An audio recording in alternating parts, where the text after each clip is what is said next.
उत्तर प्रदेश के युवाओं के लिए एक अच्छी खबर सामने आई है। योगी सरकार ने सिपाही पुलिस के लिए करीब 60,244 रिक्त पदों पर भर्ती के लिए दोबारा लिखित परीक्षा कराने की कवायद तेज कर दी है। उत्तर प्रदेश पुलिस भर्ती एवं प्रोन्नति बोर्ड की तरफ से यह प्रक्रिया शुरू की गई है और सूत्रों की माने तो भर्ती बोर्ड परीक्षा कराने की कंपनी का चयन जल्द ही कर लिया जाएगा और अभ्यर्थियों द्वारा जताई गई आपत्तियों को भी दूर करने के लिए इस भर्ती प्रक्रिया के अंदर अब की बार कई अहम बदलाव किए जा रहे हैं। तो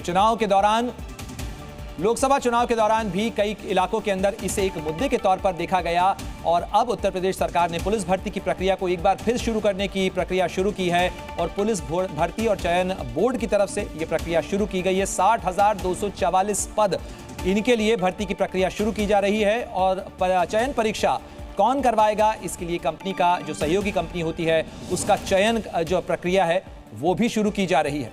तो भर्ती प्रक्रिया के अंदर कई अहम बदलाव संभव है क्योंकि गड़बड़ियों की शिकायत मिली थी और इसको लेकर कई अभ्यर्थियों की तरफ से भी शिकायतें दर्ज कराई गई थीं। उसके बाद भर्ती प्रक्रिया के अंदर अहम सुधार और बदलावों के बाद में 60,244 पदों के लिए ऊपर ये भर्ती की प्रक्रिया जो है ये आगे बढ़ेगी। और चलिए अब बात करते हैं एक और बड़ी परीक्षा के अंदर गड़बड़ी की शिकायतों को लेकर, क्योंकि नीट की परीक्षा में बैठी एक छात्रा की याचिका पर दिल्ली हाई कोर्ट ने नेशनल टेस्टिंग एजेंसी यानी एनटीए से जवाब तलब किया है। याचिका में नीट की परीक्षा के अंदर एक प्रश्न के 2 सही उत्तर होने की शिकायत की गई थी। वेकेशन बेंच ने एनटीए को अगले हफ्ते इस मामले पर अपना पक्ष रखने के निर्देश दिए हैं।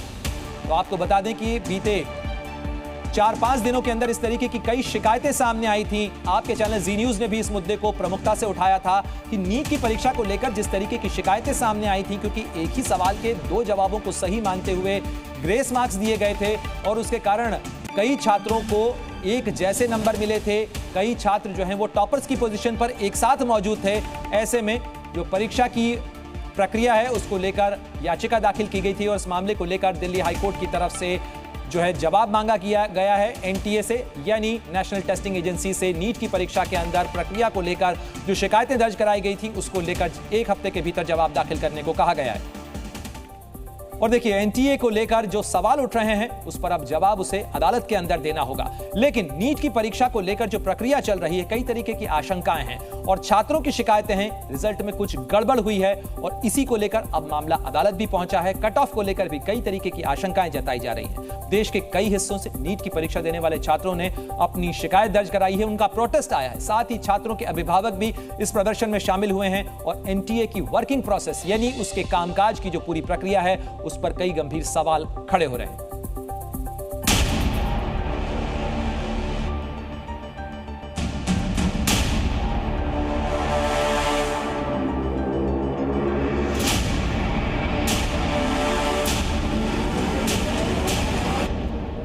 देश के अलग अलग हिस्सों से ऐसी तस्वीरें सामने आ रही हैं जहां हाथ में तख्ती लेकर नीट परीक्षा देने वाले छात्र छात्राएं न्याय की मांग कर रहे हैं, क्योंकि नीट रिजल्ट के बाद इन्हें अपने भविष्य पर संकट नजर आ रहा है।